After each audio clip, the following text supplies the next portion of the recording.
Selamat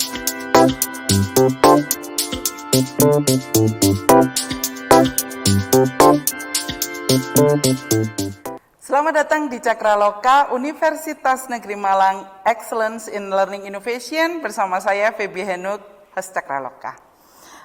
Saat ini ada yang menarik di Universitas Negeri Malang, ada gedung lama tapi baru. Apa itu? Museum Pembelajaran. Nah, saat ini sudah hadir bersama saya Bapak Blasius Suprapta. Selamat datang Bapak di Cakraloka. Selamat siang. Selamat siang. Nah, saat ini kita akan berbicara mengulik gitu ya, informasi-informasi yang terkait tentang Museum Pembelajaran Universitas Negeri Malang. Kebetulan Pak Blasius ini adalah tim pengembang ya Pak, Museum Pembelajaran Universitas Negeri Malang. Apa kabar hari ini Pak? Baik. Situasinya Pak masih pandemi ya Pak? Masih pandemi, jadi museum masih belum diizinkan untuk buka untuk umum. Betul. Ya.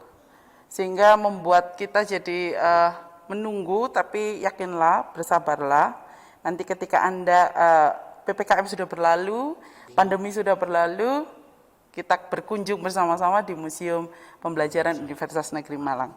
Baik Bapak, ada begitu banyak hal yang mungkin Cakramania di rumah yang mungkin baru bergabung di Universitas Negeri Malang ini itu belum mengenal, belum sempat datang ke kampus begitu Pak. Ada Museum Pembelajaran. Nah, kalau saya lihat di beberapa sumber itu mengatakan ada yang berdiri tahun 2004, ada yang bilang 2018. Jadi sebenarnya bagaimana ini Pak? Jadi begini, pada waktu Universitas Negeri Malang dipimpin oleh Profesor Dr. Haji Suparno, yang waktu itu menggagas bahwa Universitas Negeri Malang perlu ada museum. Nah, pada waktu itu ditetapkan gedung yang bersejarah, yaitu gedung yang sekarang menjadi Museum Pembelajaran, itu ditetapkan sebagai Museum Universitas Negeri Malang. Nah, SK-nya itu tertera pada 18 Oktober 2014, dan di sana sudah terpasang penandatangan prasasti ditetapkannya gedung yang sekarang, yang bersejarah, itu ditetapkan sebagai gedung untuk museum. Nah, kenapa memilih gedung itu?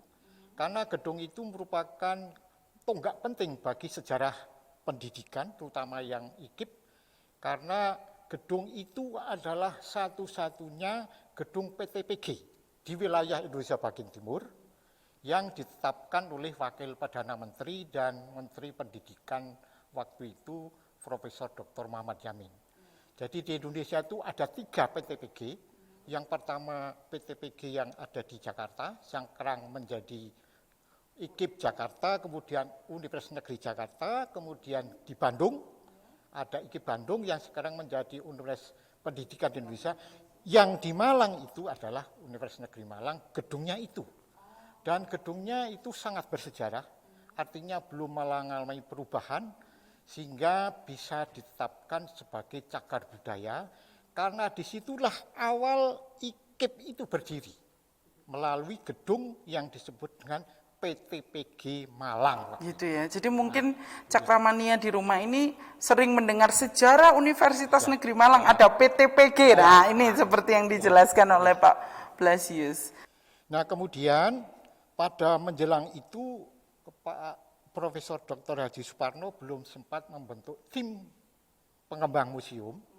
Nah, kemudian menjelang akhir masa jabatannya Bapak Rektor Profesor Dr. Haji Rofiuddin MPD, untuk mengakhiri periode yang pertama, ini menyantangkan kalau bisa pas dies natalis, yaitu 18 Oktober 2018, ini museum beroperasi. Sehingga waktu itu 2 tahun sebelum itu kami diberi mandat untuk membentuk sebuah museum dan harus operasional pada tanggal 18 Oktober 2018. Nah, kemudian ada SK dari rektor turun ke dekan, kemudian dari dekan membentuk tim pengembang. Hasilnya adalah kami sebagai tim excellent, jadi tim untuk pengembang, karena kami dipandang sebagai arkeolog yang dari S1, S2, S3 membidangi itu. Kemudian tim penasihat dekan, tim penasihat yang lain adalah pembantu rektor bidang kerjasama waktu itu. Nah kemudian dibantu oleh Humas, ini yang sangat antusias dari Humas UM, itu membantu sangat begitu banyak, terutama dalam koleksi yang dihimpun dalam siang malam dari seluruh universitas dan dikumpulkan di museum, dan kami memilih yang mempunyai nilai sejarah. Setelah terkumpul kami kemudian ada SK Dekan untuk melakukan studi banding ke seluruh museum di Jawa. Yaitu pertama di Museum Universitas Katolik Atmajaya, karena dia sudah mengantongi tentang ICU yang mempunyai 3 bidang, terutama di sana sangat bagus, itu disebut Museum Astronomi, museum yang berkaitan dengan kedokteran. Kemudian setelah itu kami mendatangi studi banding di Universitas Pendidikan Indonesia yang merupakan juga IKIP Bandung, dan di sana sudah ada gedung 7 lantai yang menamakan sebagai Museum Pendidikan Nasional.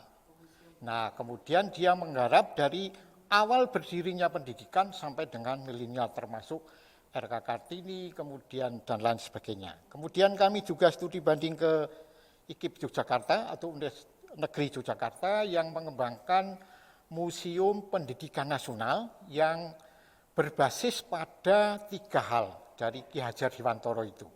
Jadi Madya Mangunkarso, ing Marston Tulodo, Tutwuri Handayani dikembangkan. Nah, kemudian kami merenung ulang apa yang harus beda. Maka di sini ada tokoh inspiratif yaitu Ibu Pakasi yang sangat berhasil mendirikan sekolah laboratorium, dan ciri khas itu linknya sama dengan misi visi dari Universitas Negeri Malang yang dicanangkan oleh Bapak Profesor Dr. Suparno, dilanjutkan oleh Bapak Profesor Dr. Haji Rofiuddin, yaitu The Learning University. Jadi proses pembelajaran. Nah waktu itu pada direktur dari LP3M mencanangkan kurikulum berbasis kehidupan.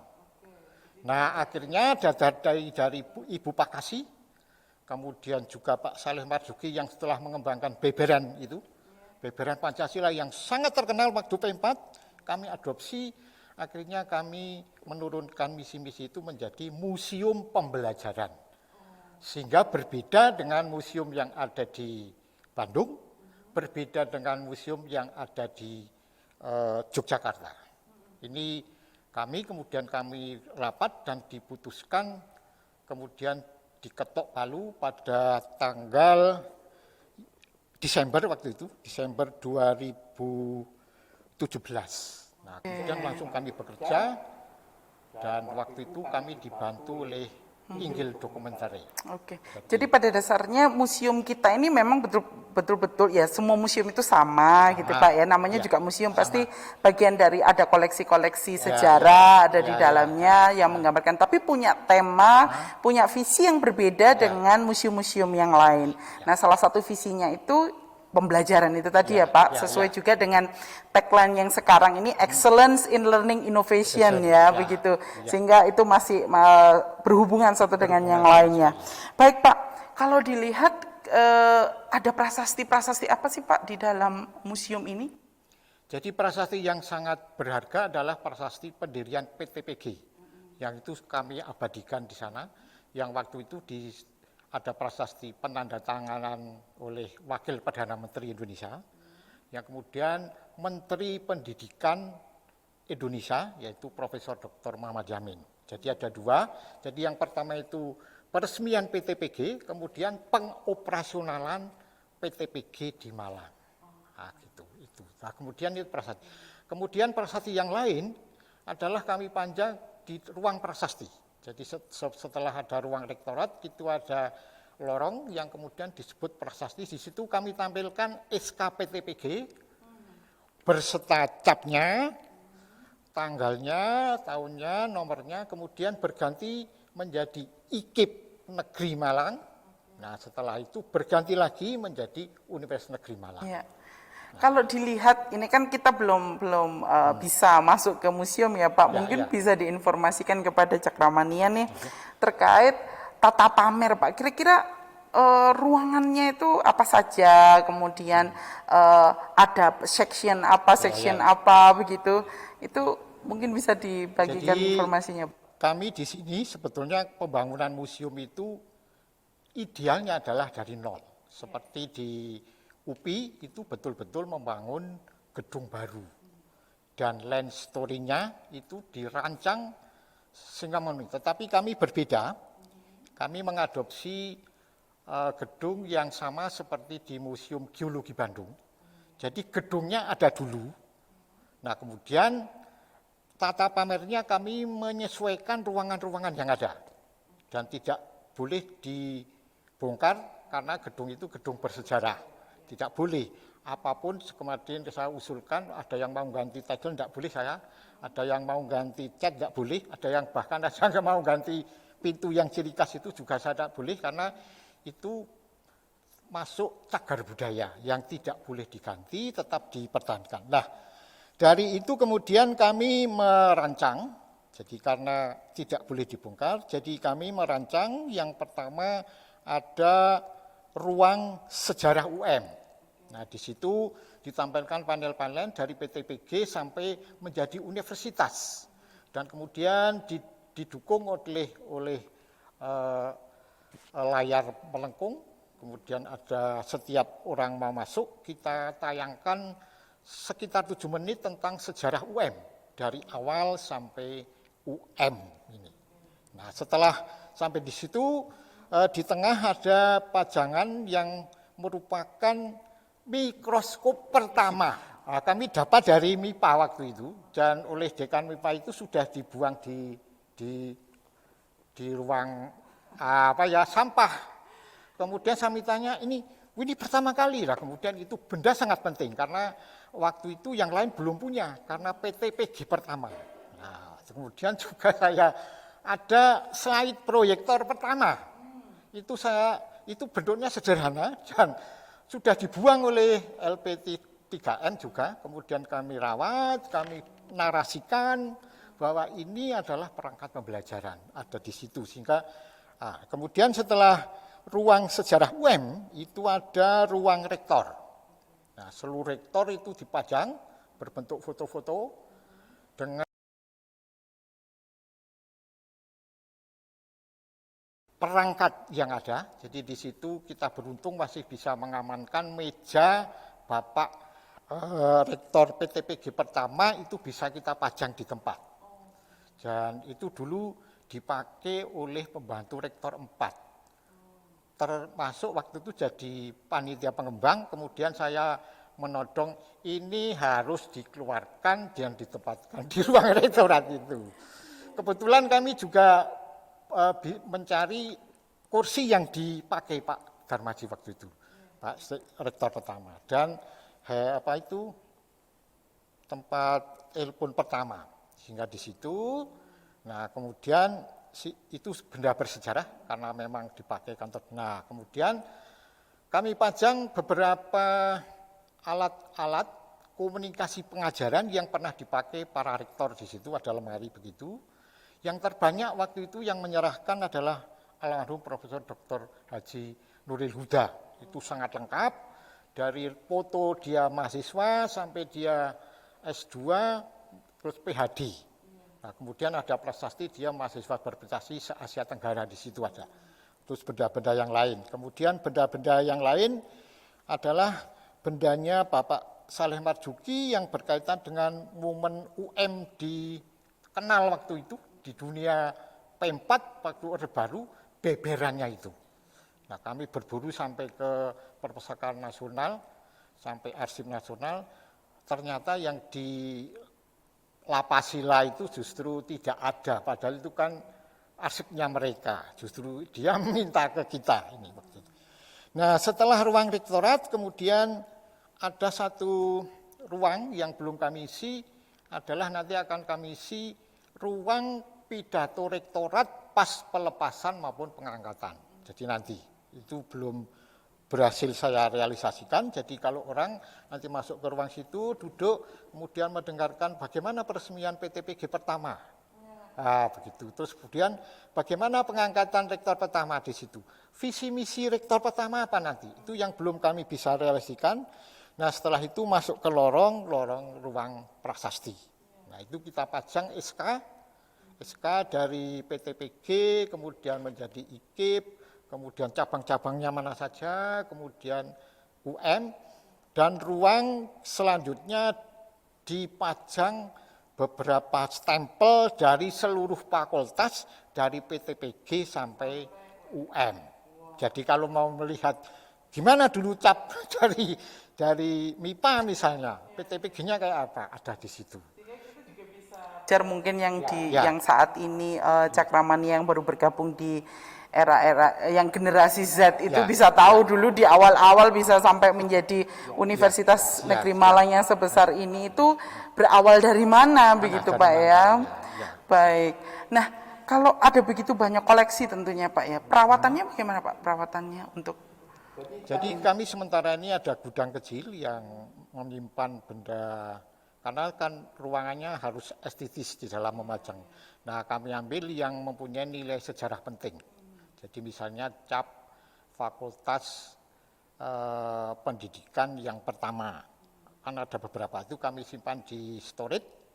Kemudian ada beberapa foto, kemudian di situ juga kami tayangkan baju mahasiswa pertama juga dengan mekeneknya, dan yang lain lambang-lambangnya itu. Nah Pak, kalau dilihat yang ini sepemahaman saya tentang museum. Museum itu tempat koleksinya benda-benda lama gitu.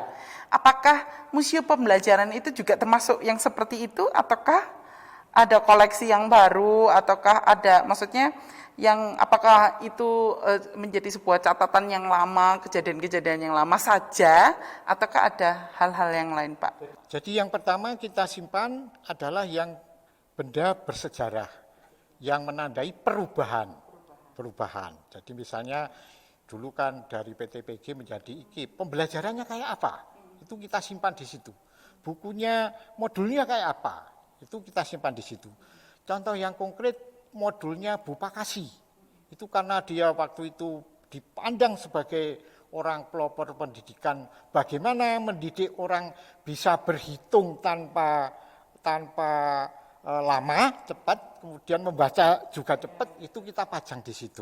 Nah, itu kan benda penting. Kemudian, berhubung ini pendidikan itu berlanjut terus, sampai sekarang berbasis IT itu, kami minta kepada jurusan-jurusan yang mempunyai inovasi pembelajaran berbasis kehidupan, saya suruh membuat video ditayangkan di ruang-ruang masing itu. Karena itu tidak bisa kita simpan karena ruangannya terbatas. Tetapi nilai sejarah dari awal itu bisa dimengerti. Sehingga bisa sampai, misalnya di VIP itu kami sering buat mengirimkan suatu inovasi pembelajaran tentang bagaimana belajar secara interaktif, secara daring, dan seterusnya. Bagaimana menyiapkan modulnya, dan seterusnya.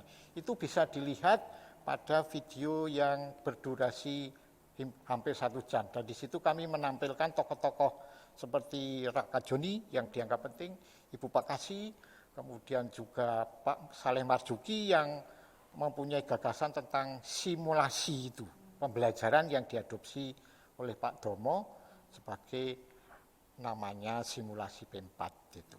Ya. Jadi itu yang ada, jadi tidak hanya sekedar artefak atau tidak Pak ya, itu yang membuat museum pembelajaran ini menjadi lebih menarik, dan juga mungkin Cakramania yang ingin bernostalgia tentunya ya tentang Universitas Negeri Malang. Tunggu waktunya pandemi berakhir dulu ya Pak ya, supaya bisa lihat apa yang diceritakan oleh Pak Blasius tadi. Menurut saya menarik, jadi ingin bahkan ada benda yang menarik. Jadi kami berhasil merekam dokumentasi bis pertama. Itu saya pajang di ruang media pembelajaran, dan itu sering dipakai untuk selfie para alumni.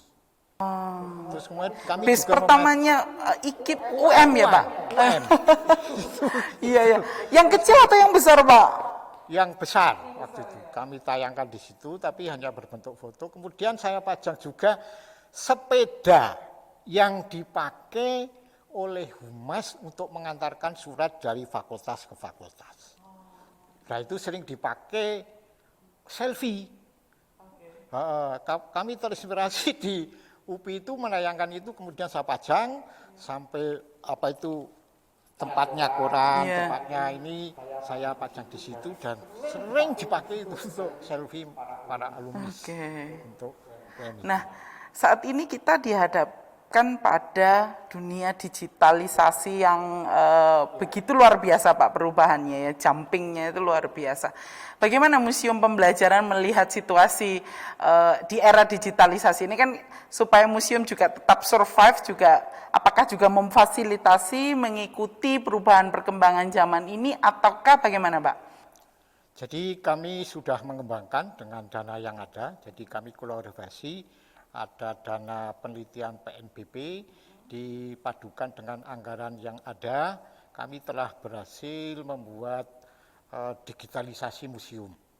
Jadi itu kemudian kami upload di YouTube maupun di lamannya museum, dan itu pengunjung bisa masuk seperti kalau tidak usah datang ke museum. Jadi nanti di ruang rektorat kan ada apa? Tinggal klik kemudian kita bisa ikut di situ. Sampai pada ruang museum masa depan. Sudah kami tayangkan dan kebetulan kemarin kami itu di dalam seminar pecinta museum tingkat nasional kami tayangkan dan yang lain-lain itu belum menggarap. Kemudian kami mendapat beberapa aplaus dan pertanyaan begitu banyak karena sudah mengembangkan digitalisasi museum berbasis itu tadi. Ya. Dan ini baru mau kembangkan lagi nanti berkaitan dengan penelitian PNBP tahun ini yang berkaitan dengan pengembangan materi. Ya, belum jadi karena pandemi. Ya. Museum kita ini Cakramania tadi seperti yang disampaikan oleh Pak Blasius, bukan hanya menyimpan benda-benda sejarah zaman lalu, bukan, tapi juga ada mengikuti perkembangan saat ini di era digitalisasi. Jadi buat kaum milenial, kaum generasi Z, jangan takut, masih bisa kok Pak ya, masih bisa mengikuti gitu. Ini museumnya bukan dikesankan museum yang serem, yang lama, enggak Pak ya. Ini museumnya tentu saja tempat kita bisa belajar, mencari informasi yang tentu saja menjadi orang-orang yang tidak lupa akan sejarahnya gitu Pak ya, tetap belajar mengetahui itu. Sebagai tambahan, ini sudah ada buku yang terbit, ini sudah e-book, bisa diakses di Gramedia, Pustaka Utama. Di sana dibanderol 20.000. Museum Pembelajaran ini ada sumber belajarnya, jadi Cakramania bila ingin membaca lebih banyak tentang kajian-kajian terkait Museum Pembelajaran bisa didapatkan di toko-toko buku yang ada di daerah Anda, khususnya ada di Gramedia Pak ya? Oh baik, terima kasih, itu saja, semoga kita semua tetap sehat. Salam Cakrawala.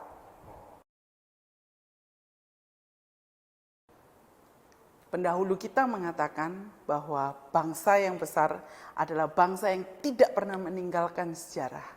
Jadi jangan sekali-sekali meninggalkan sejarah. Inilah Cakraloka.